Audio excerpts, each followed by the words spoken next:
video, numbers will appear in the corner of the screen. These are references for the accompanying booklet.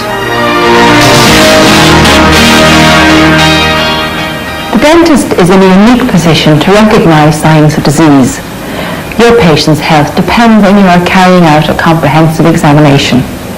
This video will challenge you to reassess your diagnostic skills and will encourage you, as an oral physician, to look for early clinical signs.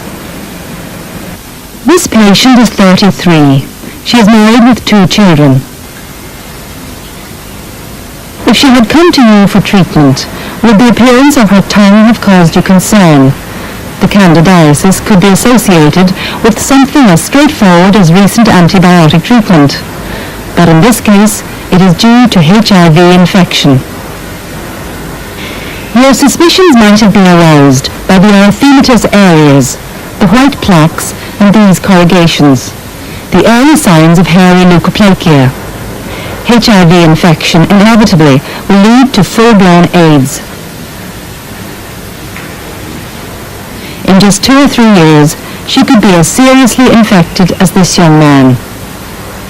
AIDS is perhaps the best example of a disease which may first be diagnosed from changes in the oral mucosa.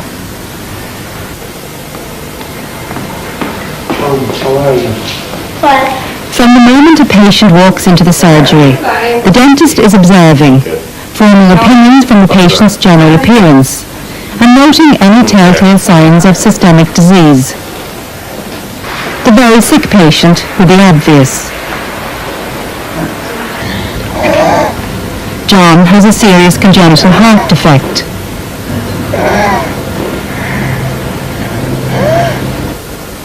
Lorraine is undergoing radiotherapy for leukemia, but also requires treatment from her dentist.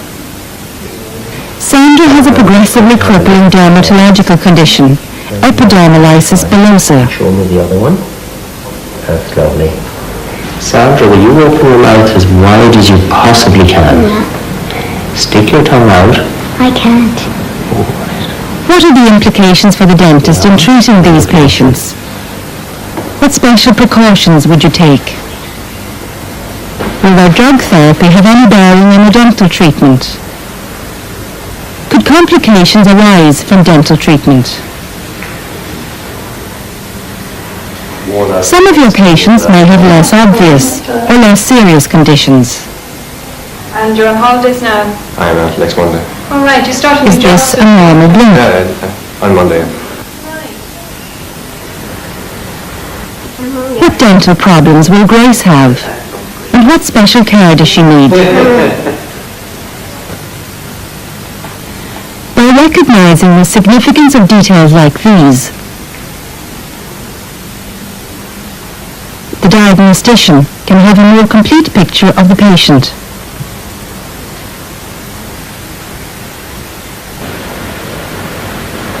The extra-oral examination must be comprehensive and systematic.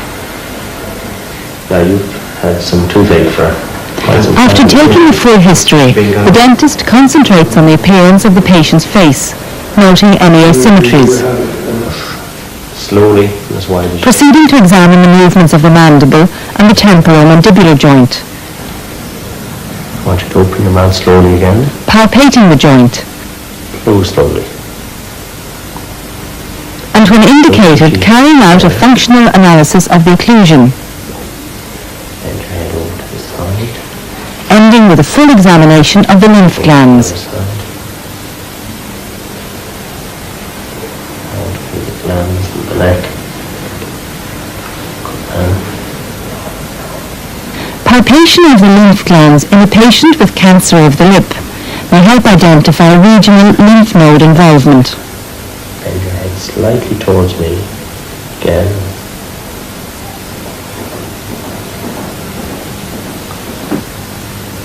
The intraoral part of the examination must also be thorough and systematic. Every part of the oral mucosa must be examined, starting in the vestibule,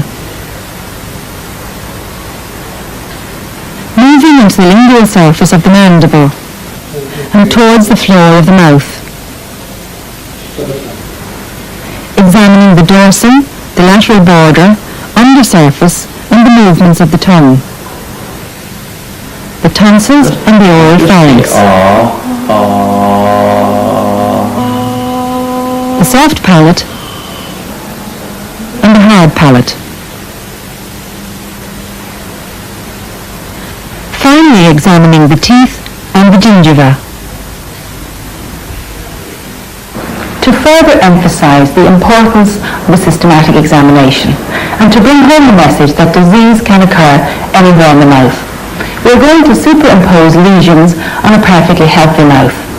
In each instance, you are asked to consider the diagnosis, the implications, the pathogenesis, and the treatment.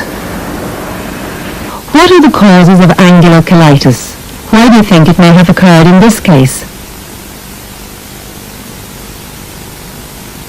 Would you attach any particular significance to this ulcer of 4 weeks duration? This lesion is most commonly found in the lower labial mucosa. However, a clinically identical lesion on the upper lip may be more sinister.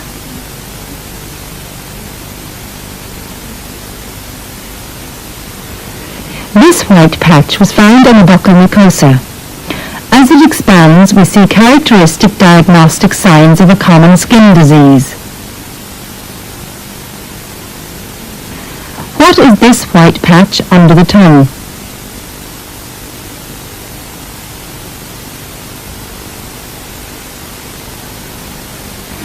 The classical appearance of hairy leukoplakia. Can you explain where it occurs in HIV-positive patients? A wide range of pathological changes can occur on the dorsum of the tongue. This ulcer is just one example.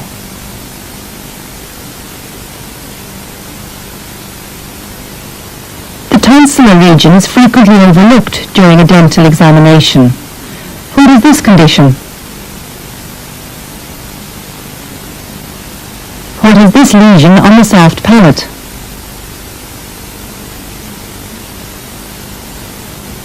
Explain the ulceration here on the hard palate. In an older patient, a lesion such as this was found in the lingual pouch under her denture. It had been present for months, but was not painful.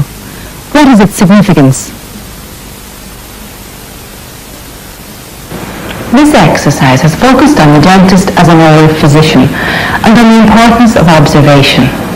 An early diagnosis may save a life, and it will almost certainly improve the quality of life. In order to provide safe and effective care, particularly for those who are medically compromised, it is essential that you first carry out a comprehensive examination.